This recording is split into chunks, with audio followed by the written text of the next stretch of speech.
I did not expect to be speaking about this topic for a second time this week. Heck, I didn't even think I was going to speak about it for the first time. But here we are, because if you thought that the first time we spoke about it was a hard watch, it has somehow got even more embarrassing, because now they've had the time to, do interviews and those sorts of things. And man, one of the passengers, Gayle, she straight up doubled down and called herself an astronaut. Have y'all been to space? Because when we first spoke about it, I thought that it was more the media that was making these bold and massive claims, and it was them hyping it up. And then I assumed when the actual passengers had their time to speak about it, there would be a lot more humility about what they did, more realism.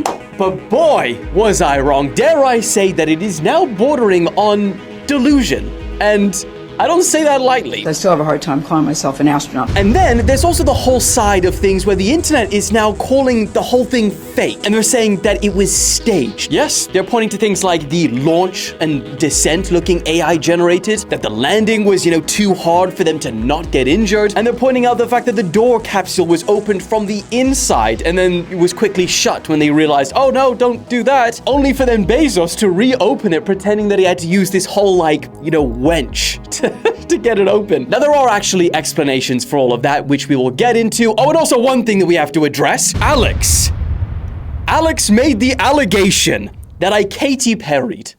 Because yes, if you've been an OG of the channel, you'd know that I too didn't go to space, but was in zero gravity. So we will address the heinous accusations from within the News Daddy empire. Unbelievable. Sad day. I never thought citizens would betray the supreme leader. So for that, Alex, put yourself there and let's stop the yapping and let's get cracking, bad boy. Second one for you.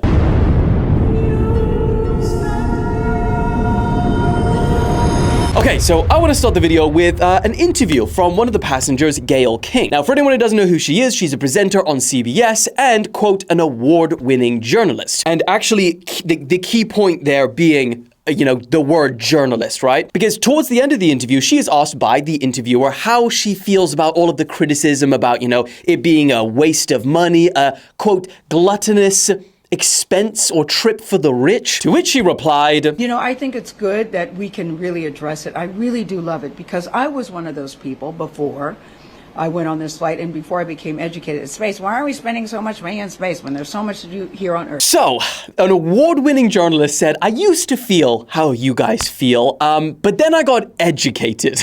And then she proceeds to only talk about the good things that Blue Origin is trying to do. She then continues by saying that every time they go into space, they get information, and then drops the astronaut line. Every time a flight goes up, they get some type of information. Two of the astronauts, I still have a hard time calling myself an astronaut. Bro, this part is just so wild because, like I said in the previous video, for the vast majority of astronauts, they spend their lives training to get that opportunity to go into space. And then when they actually do, it's usually for days, maybe weeks, or even months, like the astronauts that we've spoken about so many times on here. And because of that, the training that they would have to do on just the safety aspects alone would be years probably. I mean, due to the fact that they themselves would have to manage and oftentimes operate very intensely complicated machinery and craft. Like, Alex, show what the ISS looks like from the inside and the stuff that you have to operate. That is insane. And that's what they have to operate. The flight with Blue Origin is fully autonomous, end to end. You don't have to do anything. You get in and you buckle up.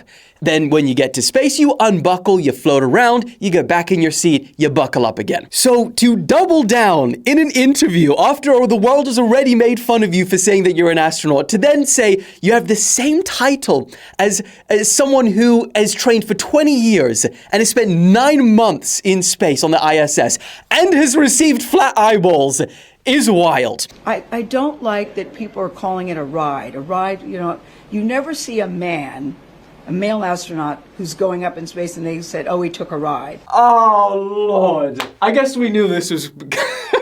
we knew it was coming, but yeah, she brought gender into it. I don't even understand how this is about being a woman. Like, women have gone and done this exact journey and no one has really said anything. It's the media that really made a big deal about it, and then obviously some of the passengers. Everyone watching is like, why is this, what has this got to do with gender? In fact, I've watched this entire video of this lady, Emily Caladreni, I think it is, and she literally did the exact same trip that they just went on 2 months ago and posted the whole video on YouTube. And when she was recording, she literally called everyone passengers. This is our space capsule. Every passenger has their own window. And in the comments after she posted the video, no one was mentioning the fact that she was a woman. In fact, it was overly positive because I guess she wasn't over dramatizing the trip that she just did or made it out to be some, accomplishment for women around the world. Her comments were extremely positive. I just showed this to my 5th grade class. They were blown away. Thank you for creating opportunities for classrooms to have great discussions about remarkable things. And you know what it says on Emily's About section on Google? Emily Dawn Calandrelli is an American science communicator, engineer, author, spaceflight participant, and television presenter. You see, that's a better definition for this trip. Because if you think about it, the word astronaut, the definition of the word astronaut is probably before there was such a thing as space tourism. So Gayle and Emily went on the exact same 11-minute flight, but only one of them came back down and called themselves an astronaut. And you can see the exact difference. Both of them TV presenters as well. Both of them women. And the reaction completely different. So it's not anything to do with gender. Oh, but it gets worse. We actually duplicated the route that Alan Shepard did. Oh my gosh. Do you know who Alan Shepard is, guys? Alan is the 5th person who walked on the moon. So it's not just an astronaut. Alan is not just an astronaut. He walked on the moon. It's just bizarre. Like, it's so wild that you can watch something like this, and it's nice to see that people aren't buying the delusion. This really kind of feels like it's either the legacy media and the legacy personalities.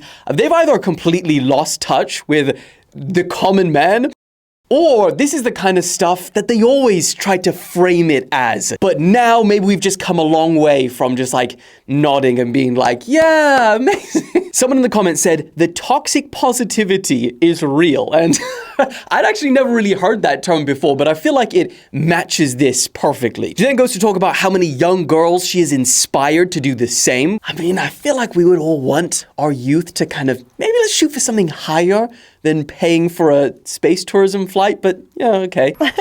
And then she says this. I know there are cranky Yankees. I know there's some haters, but I'm not going to let people steal my joy and steal the joy of what we did or what we accomplished that day. I'm just not going to let it in. I am not going to let the haters take away what we accomplished. But I mean, that's the real question, isn't it? What was the actual accomplishment? Because I am 100% in agreement. Like, you can frame it as a personal accomplishment. You faced your fears. It's objectively an insane mission to go on and a scary thing to do.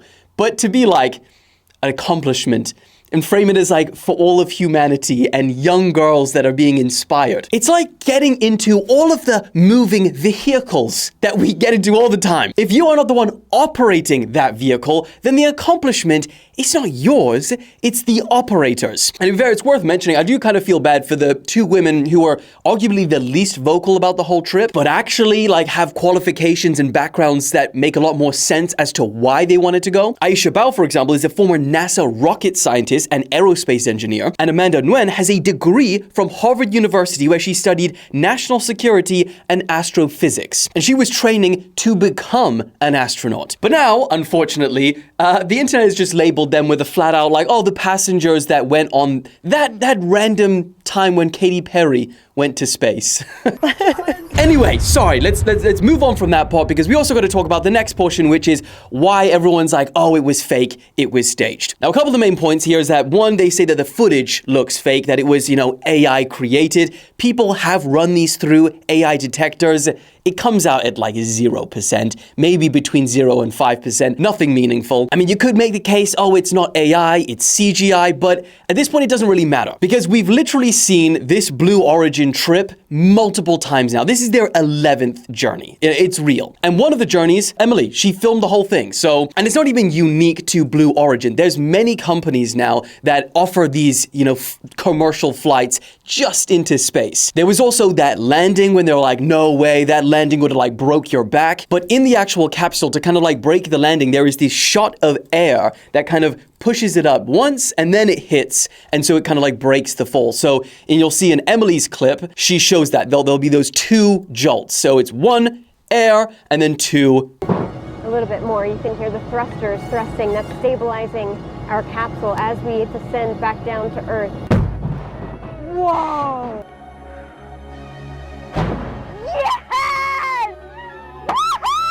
So it like softens the landing. And then the one part about the whole operation that I don't really have an answer for exactly is the door opening from the inside. So as Alex is showing you right now, you can see someone open it from the inside, and then another lady comes, says, close the thing. And then moments later, good old Jeffrey comes back, and he uses this big old wrench, and then he opens it and he says, welcome home, with all of the cameras there. Now, I don't really know why he wanted to pretend like he was the one that had to open it, because this capsule can, as we just saw, be opened from the inside. I mean, if you go on the Blue Origin website, it literally says right here, these astronauts conducted a series of tests from within the capsule, including comms check with the capsule communicator, procedures for entering and exiting the capsule, and pre-launch preparations within the capsule. So the most likely answer to why they opened it from the inside is not that it's just completely fake, but more so that it was just one of those, photo opportunities, video opportunities for Jeff to be like the guy that opens it. He owns the company. Come on, Jeffrey, you can do it.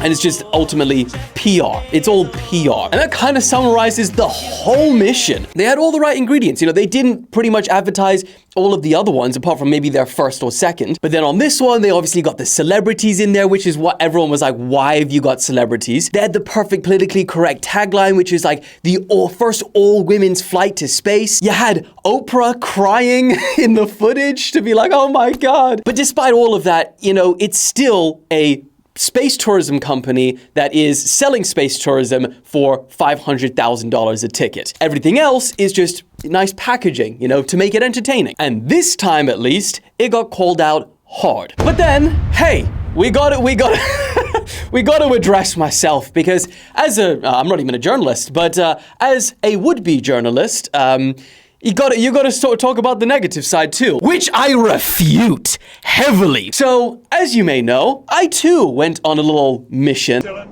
try not to die. Oh my God. Oh my goodness. I don't know where I am. Whereas mine was like 2 and a bit hours, and we've spoken about it before. You go up and you go down, and you have about 20 seconds of zero gravity, and you do this 31 times. When I got out, yes, I kissed the floor. All right, well, I don't know if I kissed the floor. Did I? I laid on the ground. But that was because at about parabola 10 or 11, I started feeling incredibly sick.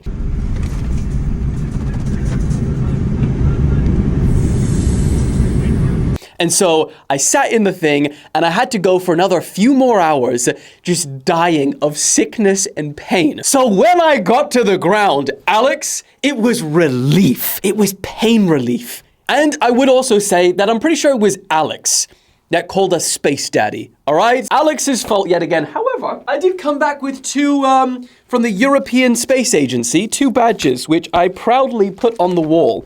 So, hey, maybe I'm just the problem as well, huh? No, I'm not. Alex is just trying to, Alex is just trying to sow dissent from within the Empire, which I'm cutting out right now. Alex, for that kind of dissent from your supreme leader, I want a real juicy picture of you right there, okay? No fluff. Don't try and go easy on yourself and put a majestic picture with you and your fancy beard. No. I want to see you at your lowest. Put yourself there, Alex. Dissent and false claims of the Empire. I sentence you to 3 whippings and to remind everyone to subscribe. Ow! God, the universe is trying to protect you, huh? Well, you can't. How dare you dissent the Empire? Hope you learned from that, Alex. I slide neatly into a hole. I get longer if you pull me. I fit snug in between breasts. I choke people when used incorrectly. And I work well when I'm jerked. What am I? Bro, this isn't even funny. That's actually shocking. Fine, we didn't find out the answer. What was it? Obviously, I'm a seatbelt.